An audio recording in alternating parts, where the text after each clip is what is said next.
अभी मजा आएगा ना। देते पापा देते, भगवान आपका भला करे।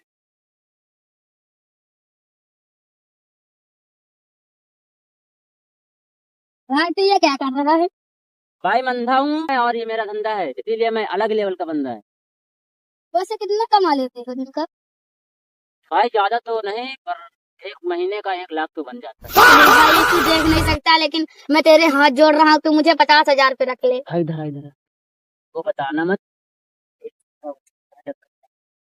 वैसे तेरे पे कुछ कमी नहीं है ना, लेकिन तुझे भी नाटक करना पड़ेगा। मैं 50,000 देने के लिए तैयार, लेकिन क्या करेगा तू? भाई तू ही बता दे। इधर आ बताता हूँ। एक टांग तुड़वा ले अपनी, तभी इस काम में भर्ती होगा। साला 50,000 की खातिर कोई उन्हें कहाँ से देगा?